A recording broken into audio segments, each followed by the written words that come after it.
La sociedad latinoamericana está marcada por una polarización social, herencia de los nuevos estados oligárquicos. A principios del siglo XIX se dan avances sociales como la abolición de la esclavitud, pero en la segunda mitad nos encontramos con un retroceso debido a la llegada en masa de inmigrantes europeos. Esta llegada es lo que explica la gran afluencia de los pensamientos anarcosindicalista e internacionalista. La organización del movimiento obrero, en un primer momento se trató de una rebelión espontánea, aislada e individual. Fue evolucionando pasando a organizarse huelgas, movimientos colectivos, todavía faltos de dirección y perspectiva, pero donde los obreros expresaban su conciencia de clase y hace de su organización el instrumento para defender su futuro. Esta evolución acaba con la organización de huelgas nacionales en un plano más elevado, reflejando el grado de madurez de la clase obrera, aunque haremos una diferenciación con los distintos países.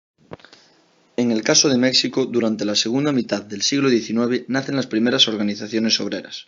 Las más populares eran las de carácter mutualista y cooperativista, promovidas por los propios trabajadores y empresarios, pero a medida que pasan los años van a aparecer nuevas tendencias, como la socialista que pugnaba por formar asociaciones de resistencia.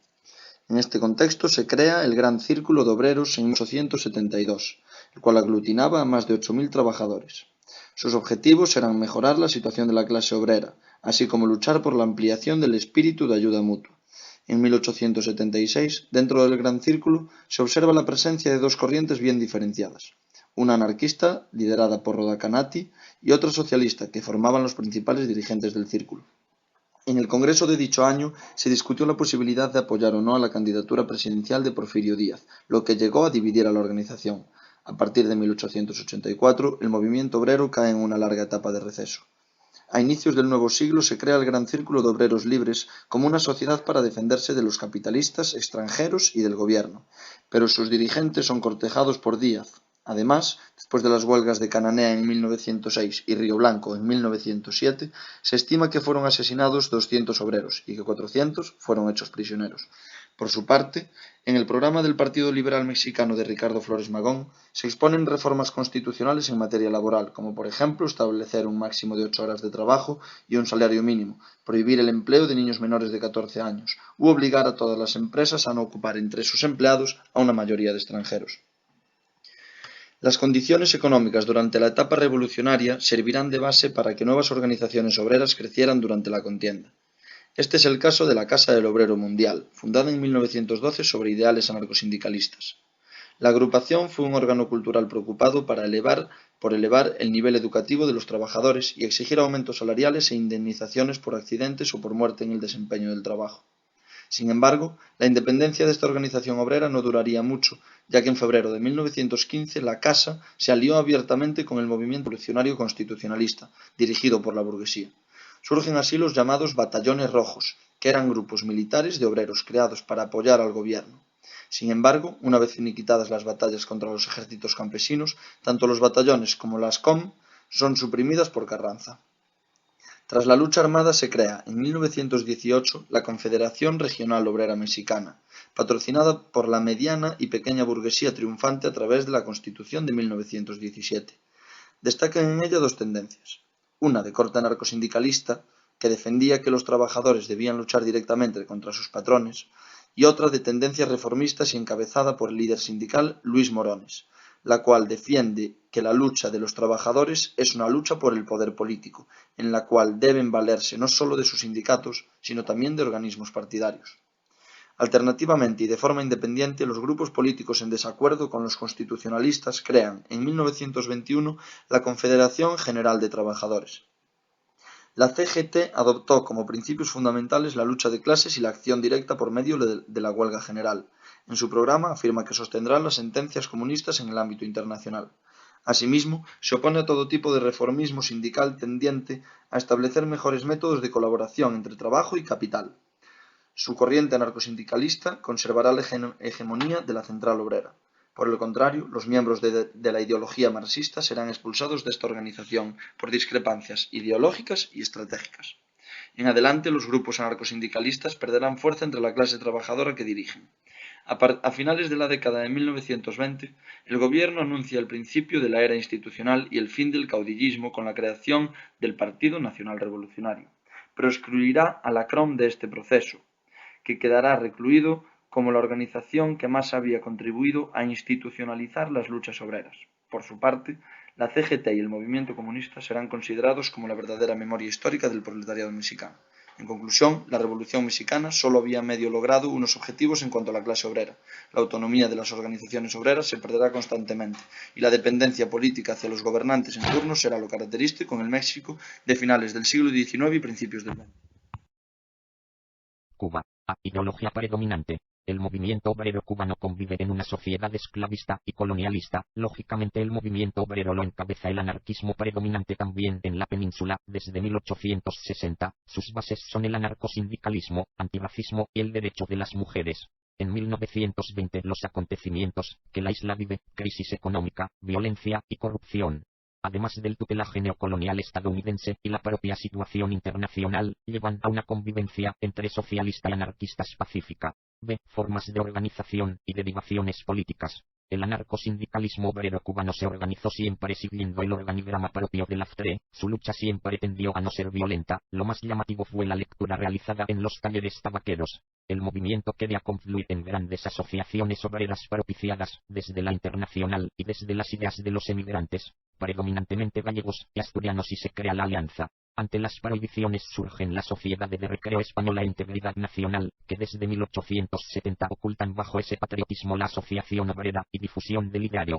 Una de las grandes características de Cuba es la organización obrera desde Estados Unidos, cuyos emigrados en Tampa o Brooklyn denuncian la situación de la colonia y articulan desde el exterior el movimiento obrero. Acabada la guerra del 98, el movimiento debe volver a reestructurarse, a través de la Alianza de Trabajadores en 1899, que buscó organizar a los trabajadores del azúcar, con un fracaso estrepitoso. El panorama era el de la represión brutal, desde 1911 y las deportaciones, desde 1915. Es desde 1920 que se crea la Confederación Nacional del Trabajo, muy a pesar de la oscura época que la isla vive. También es el momento en que se funda el Partido Comunista Cubano, 1925. C. Huelgas importantes y acontecimientos. La primera huelga en Cuba acontecía en 1866 en La Habana, como es lógico protagonizada por los trabajadores de la importante industria tabaquera. La convocatoria la lanza la primera revista obrera, La Aurora, fundada en 1861. El fracaso parcial y la respuesta patronal se hace violenta y despiadada en pleno conflicto en la zona oriental de la isla. La Guerra y la Paz de Zanjón, 1878, trajeron el aperturismo, que permitió madurar el movimiento, como es el caso de la Constitución en 1885 del Círculo de Trabajadores, por Enrique Roig San Martín, que transfirió sus ideales a través de El Obrero. Si el primer Congreso Obrero Cubano se produce en 1887, en la isla se dio paso a huelgas como la organizada en 1888, por los Mártires de Chicago. La Gran Huelga Estudiantil de 1930 es uno de los grandes éxitos de la época, puesto que encabeza todas las reivindicaciones de la isla: fin del tutelaje norteamericano, fin a la corrupción y los fraudes electorales. De reivindicaciones y respuesta. En sus comienzos el movimiento obrero cubano buscaba pequeñas mejoras en la vida del trabajador, así como, por supuesto, la abolición de la esclavitud.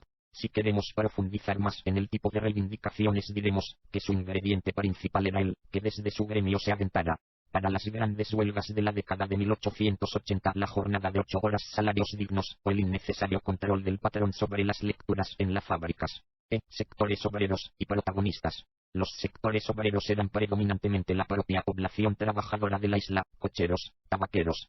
Pero no se integraban los esclavos hasta su liberación en la década de 1890, por lo tanto la clave de todo el movimiento es el aporte emigrante, que llega a la isla formado ya. Uno de los primeros grandes integrantes del movimiento es Vicente Roig y San Martín, asturiano de origen, que llegado a la isla pone su empeño en conformar este movimiento hasta su extradición a la península. Para iniciado el tutelaje de EU, surge la figura de Alfredo López, que encabezará al movimiento hasta su asesinato en 1926. A la hora de hablar de Brasil debemos de tener en cuenta que este país estuvo en manos de los portugueses hasta la década de 1820 y que la esclavitud no se abolió hasta 1888 con la Ley Áurea. Además, a causa de la necesidad de una gran cantidad de mano de obra, el Estado fomentó la inmigración como medio de solución.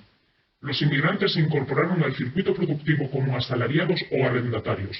Poco a poco se fue desarrollando una clase de pequeños y medianos propietarios que posteriormente representaría un sector muy importante política y económicamente, dado que conformaría la base de un mercado interno relativamente significativo en Brasil. Es necesario hacer una mención a la inmigración japonesa, que a pesar del importante número que arribó en este país, resultaron productivamente inestables, dando que internamente migraban desde centros urbanos periféricos de Sao Paulo a la frontera agrícola algodonera y o cafetera alternativamente. En general, fueron las ciudades de Sao Paulo y Río de Janeiro las mayores receptoras de inmigrantes. En ellas se establecieron los principales canales de comercialización y financiamiento. Fueron también los centros urbanos donde se desarrollaron las primeras actividades manufactureras que surgieron sobre la base de la acumulación realizada por los sectores exportadores. Como así también fueron los que vieron surgir los primeros movimientos obreros. En 1903 los textiles de Río de Janeiro y en 1906 los ferroviarios de Sao Paulo fueron quienes encabezaron las primeras huelgas que lograron movilizar a numerosos trabajadores. La tendencia anarcosindicalista de estas organizaciones no fue compartida por algunos sectores de la clase media brasileña. Esto, sumado a la política represiva del gobierno, lograron debilitar notoriamente la actividad sindical de este país. Uno de los mayores obstáculos de la clase trabajadora latinoamericana fue su diversa composición étnica. Los inmigrantes europeos formaban la mayoría entre los trabajadores. Esto hizo que en muchas ocasiones fueran vulnerables a ciertas formas de represión, como la Liga Nacionalista, que en Brasil, como en otros estados latinoamericanos, se organizaron sobre la supuesta subversión extranjera. En 1922, estos ex-anarcosindicalistas fundan el Partido Comunista, movimiento que desempeñó roles significativos en algunas campañas electorales, pero que se afianzaría en 1930.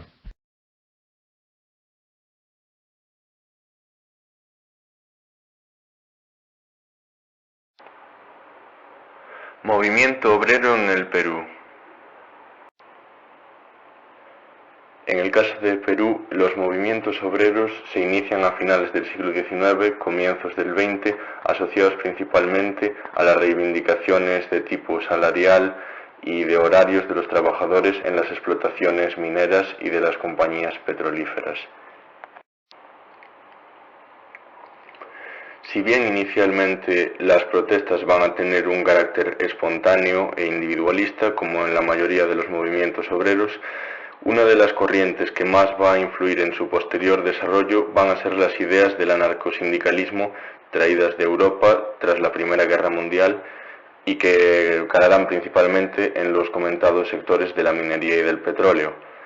Dentro de este sindicalismo clasista, el principal dirigente será José Carlos Mariátegui. Las primeras referencias a protestas y enfrentamientos en las minas datan del año 1902 y aparecen en el diario de la capital conocido como El Comercio. La causa de estos levantamientos era la polarización socioeconómica provocada por las explotaciones de la empresa norteamericana Cerro de Pasco Investment. Como principales centros de movilización destacarán el Cerro de Pasco y Morococha entre los años 1908 hasta 1920. Inicialmente se desarrollará una represión rápida contra estas movilizaciones, pero continuarán a lo largo del tiempo, como la de 1919 en Casapalca, como reacción a los sistemas de enganche forzoso de trabajadores, dado que a estos se les coaccionaba de diversas formas para que firmasen contratos.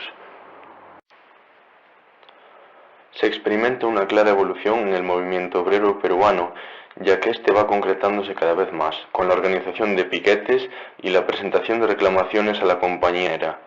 En un primer momento existirá una pugna entre los socialistas y anarquistas por la organización de los comités de huelga.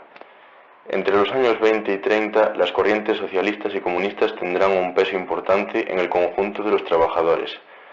En 1928 se funda el Partido Socialista, dirigido por Mariátegui, cuyo ideario se difunde a través de las publicaciones Amauta y Labor, que pretenden generar apoyo mutuo entre los mineros. Mariátegui hará hincapié en la importancia del factor organizativo, ya que consideraba que a cualquier reacción desatinada le seguiría una represión violenta. Tras la muerte de Mariátegui se producirán cambios en el movimiento minero, ganando peso las asociaciones que siguen el modelo de los soviets. También se producirán cambios en la organización de los partidos obreros, ya que en 1930 se funda el Partido Socialista del Perú, dirigido por Luciano Castillo, al que precedió la llamada Central General de los Trabajadores del Perú, en 1929. Argentina. Los inicios del movimiento obrero se desarrollarían entre 1870 y 1896. Para entender el contexto hay que tener en cuenta la organización de los sectores productivos. Uno de los más importantes era el de la lana, que estaba sometido a una demanda mundial por aquel entonces, y que en la década de los 60 del siglo XIX iba asociado al desarrollo de las grandes ciudades portuarias. En cuanto a la sociedad y sus clases trabajadoras, esta contaba con un fuerte componente pastoril y mercantil. Otro factor importante es la llegada de europeos, que supone una afluencia de mano de obra procedente del Viejo Mundo. Además, estos recién llegados son buena parte militantes de la AIT, que difunden su pensamiento, como por ejemplo los exiliados franceses tras la Comuna de París del año 1871. Una de las dificultades que se plantean es la de movilizar a las clases trabajadoras según el ideario internacionalista. Se llevará a cabo a través de una propaganda sociopolítica en los diarios Le Laborateur y El Organizador. Más tarde, entre los años 1881 y 1891, se llevarán a cabo un total de 48 huelgas. Estas presentan una serie de rasgos comunes, como la concentración geográfica y una corta duración, junto con un núcleo dirigente organizado por albañiles, ferroviarios, panaderos, estibadores y otros trabajadores que controlan ramas esenciales en la producción. Los resultados serán favorables, debido a la capacidad de resistencia de estos trabajadores asalariados y a la ausencia de un ejército de reserva que pudiese llevar a cabo una represión organizada. Entre los años 1922 y 1925 se consolidará un núcleo dirigente de carácter cominterista. Esto significa el paso de una federación de partidos en la Primera y Segunda Internacionales a un nuevo modelo, pensado como un partido revolucionario de carácter global, que sigue el ideario de Lenin. La Comintern comienza a relacionarse con grupos afines al bolchevismo en la América Latina hacia 1920, al mismo tiempo que se reúne en Ámsterdam el Buró Americano. En el quinto congreso de la Comintern se crea el Secretariado Sudamericano, con base en Buenos Aires, y que reunía a los partidos comunistas de Argentina, Brasil, Uruguay y Chile. Para finalizar, cabe destacar que el movimiento obrero en el siglo XX pasa por una crisis definitiva que se produce tras la ruptura con los socialistas en 1925, más partidarios de grupos sindicales orientados a la acción política. Llegado el año 1929, la Gran Depresión mundial provocará efectos muy negativos para la economía argentina, como la caída de los precios agropecuarios y el cese de la llegada de capitales extranjeros. Además, esto irá unido al golpe militar del 6 de septiembre de 1930, encabezado por nacionalistas fascistas y liberales contra el gobierno reformista del presidente Hipólito Yrigoyen, jefe del Partido Radical. Esta acción pondría fin a la etapa democrática que se había abierto en el año 1916. En el caso de Colombia, los artesanos en Bogotá, que en 1847 eran la parte industrial más desarrollada, conforman la primera organización sindical de que se tenga noticia en el país. De esta forma empieza a tener mayor presencia el movimiento obrero en Colombia, basado en referentes extranjeros tanto socialistas como anarquistas.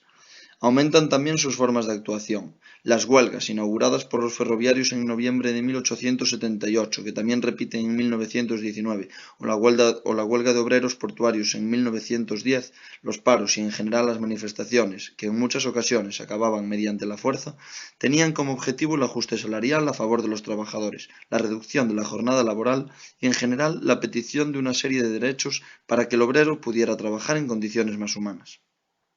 También la prensa se convierte en una fuerte herramienta de protesta. Claro ejemplo de ello es la creación de nuevos periódicos y diarios como El Obrero Colombiano, El Símbolo o El Faro, los cuales se dedicaron a informar a las clases bajas acerca de los temas que les competían, como la promulgación de nuevas leyes, la exposición de nuevas líneas de pensamiento, informar de actividades obreras a lo largo del país, exaltando la naturaleza revolucionaria de los distintos movimientos y especialmente generar identidad en las masas, creando la imagen idealizada de un obrero fuerte, joven, atlético, etc.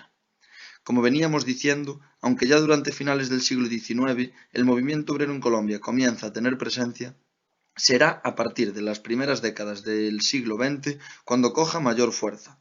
En este sentido, hay que tener en cuenta el contexto internacional, dándose revoluciones tanto en México como en Rusia. A lo largo de la década de los 20, el movimiento obrero colombiano, liderado por Raúl Eduardo Maecha, que era inicialmente cristiano socialista, aunque evolucionará hacia el comunismo, se da un repunte de huelgas, manifestaciones y protestas en general, especialmente entre los años 1924 y 1927. En este contexto debemos por lo menos mencionar y destacar la que fue la mayor huelga del movimiento obrero colombiano en este periodo, la huelga de la Unión de Trabajadores de la Magdalena contra la empresa estadounidense United Fruit Company, iniciada el 12 de noviembre de 1928. Dicha huelga acabaría en la primera semana de diciembre tras una masacre y represión llevada a cabo por el ejército colombiano, donde murieron, dependiendo de las fuentes, entre 1.000 y 5.000 obreros. Fue tal la represión llevada a cabo que se la conoce como la matanza de las bananeras. Uruguay, ideología predominante. Uruguay es ante todo una sociedad burguesa de orientación comercial, que necesita beber mucho de los inmigrantes, para lograr integrar el movimiento urbano, desde finales de 1860 y mediados de 1870, en tanto que son los inmigrantes quienes nutren este movimiento. Se trata, por tanto, de anarquismo traído por los numerosos inmigrantes españoles e italianos. Así como la FARU anarquista se instaura, también lo intenta la UGT socialista y la democristiana sin éxito. B. Formas de organización y derivaciones políticas. Para sus comienzos el movimiento en Uruguay era fundamentalmente asociativo y criollo. La inmigración dará ese salto y se buscará instituir sociedades de socorro y sobre todo de gremio. Al menos esto se da hasta la década de 1890, en que el movimiento ya se configura a partir de criterios ideológicos.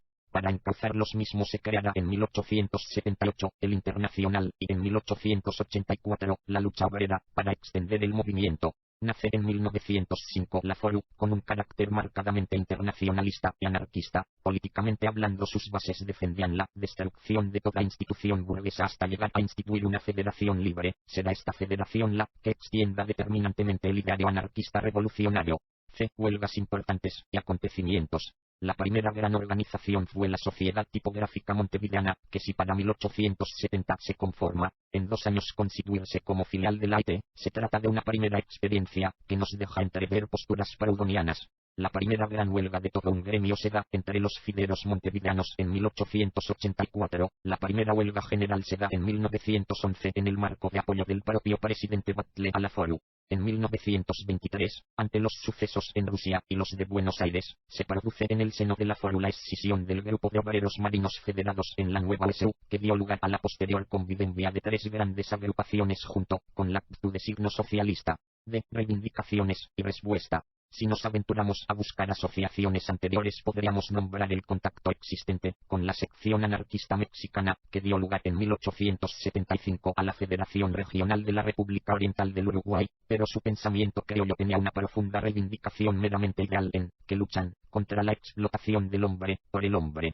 Las sociedades de resistencia son más de 1890, momento en que el anarquismo instiga la asociación por gremios. El periodo batleyista está marcado por la ingente cantidad de victorias que los obreros logran, desde la pensión por vejez en 1914 hasta la jornada laboral de 9 horas y 2 horas de descanso en 1912. Además, se prohíbe el trabajo de varones menores de 14 años y mujeres menores de 21 años. Se trata de un país donde la enorme concentración de poder de Batlle no da tiempo a que el movimiento obrero tenga la necesidad de efectuar sus exigencias. Una victoria que llega después del viaje por Europa de Batlle será la educación laica, gratuita y universal, así como la modernización técnica del país. Hasta 1930 se logran enormes avances amparados en la personalidad de Batlle: 8 horas, indemnizaciones, estatalización bancaria, seguros estatales, ferrocarriles estatales, institutos varios, química, pesca, geología, Para 1914 se logra un nivel tal que el ascenso social se podía dar desde cualquier estamento. Batlle fue en definitiva un adelantado a su tiempo, pensando que para que todos pudieran participar en la vida pública primero había que instruir activamente sectores obreros y protagonistas. En tanto que Uruguay ha sido un país profundamente despoblado, su economía se ha regido por una ciudad-puerto, Montevideo, y un interior ganadero, que le entregó mano de obra urbana. Sin embargo, ya desde 1860 la inmigración europea se hace latente en la ciudad. Para la transición entre el S.19 y el S.20, Uruguay vive una época de profundo reformismo en la persona de José Batlle y Ordóñez. Al comenzar el siglo XX, los trabajadores chilenos no tenían ningún tipo de legislación social o laboral que los favoreciera o les brindara protección. Fueron ellos mismos, a través de las mutuales, las sociedades de resistencia y las mancomunales, quienes se organizaron para proteger a sus asociados y fomentar la solidaridad proletaria. Esta organización de los trabajadores la vemos en la segunda mitad del siglo XIX, como resultado de una serie de protestas y rebeliones que llegaron a afectar a todo el país, aunque la mayor parte de las asociaciones realizadas en este periodo desaparecerían. Serán una prueba de las futuras asociaciones, como por ejemplo la Federación Obrera de Chile, que comenzó como una agrupación de obreros de ferrocarriles con una orientación mutualista ligada al Partido Demócrata. A mediados de 1910 se empezaron a integrar trabajadores de salitre y adquirió un carácter nacional. La influencia del Partido Obrero Socialista, que más tarde sería el Partido Comunista, nos da una idea de qué tipo de ideología predominaba en las mentes de los trabajadores chilenos: el anarcosindicalismo y el internacionalismo. El movimiento en Chile estuvo relacionado con las luchas y reivindicaciones de la masa trabajadora por mejores condiciones de vida y trabajo. A partir de estas luchas se constituyó en un actor de vida política con una identidad ideológica definida. Es necesario decir que gran parte de las luchas obreras fueron liquidadas por las fuerzas policiales y paramilitares por parte del Estado. Esto se debía a la visión que los grupos conservadores tenían hacia las huelgas, que las veían como un ataque a sus intereses. Las primeras manifestaciones del nuevo movimiento social surgieron en los centros mineros, puertos y ciudades, siendo los artesanos y obreros sus protagonistas y las mutuales sus organizaciones. Con la transformación de las mutuales en mancomunales o sociedades de resistencia, el surgimiento de partidos políticos obreros y la aparición de líderes sindicales, se inició una etapa caracterizada por un mayor contenido ideológico que radicalizó a los postulados del movimiento. Uno de los acontecimientos más emblemáticos del movimiento obrero chileno ocurrió el 21 de diciembre de 1907 en Iquique. En este momento Iquique estaba convulsionado por la fuerte devaluación del peso y la alza de los precios, comenzando así una huelga salitrera que se extendió por todo el cantón de San Antonio. A la huelga se le sumaron otros sectores, llegando a sumar entre 15.000 a 23.000 personas, quedando paralizadas la producción minera y las actividades del puerto. Debido al rechazo de las compañías a negociar, el Estado tomó partido, restringiendo las libertades de reunión e impidiendo la llegada de nuevos huelguistas a Iquique, obligando también a los huelguistas a abandonar la ciudad. Ante la negativa de estos a desalojar la escuela de Santa María, el general Roberto Silva Renar ordenó a sus tropas hacer fuego contra la multitud. El resultado fueron unos 300 muertos y entre 200 a 400 heridos, además de una reconsideración por parte de los sectores populares de las estrategias de actuación. No se puede descartar la intención de los grupos políticos de aprovecharse del movimiento obrero, aunque los obreros supieron conservar la independencia necesaria e hicieron de sus peticiones el centro de las actividades. Estas serán sobre todo peticiones de carácter económico, como el mejoramiento de los salarios, la abolición de las multas, el pago oportuno de las remuneraciones. Otras eran de carácter de mejora del trabajo, como la jornada reglamentaria de las horas de trabajo o el descanso dominical. Otros de carácter sindical, como la defensa de los cesantes y de los dirigentes obreros.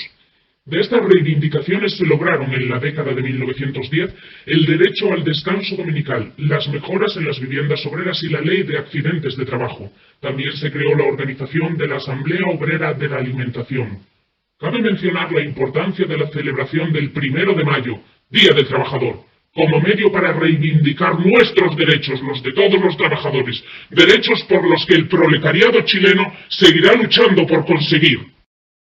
En conclusión y a modo general, tras la lucha por la mejora de las condiciones laborales se estructuran las organizaciones sindicales en los distintos países y se consiguen mejoras como la reducción de la jornada laboral. A nivel ideológico, comienza a ganar importancia el socialismo y el comunismo, especialmente tras la Revolución Rusa. El problema de la crisis económica mundial iniciada en 1929 supuso el empeoramiento de las condiciones socioeconómicas, lo que dificulta el avance del movimiento obrero en las décadas posteriores.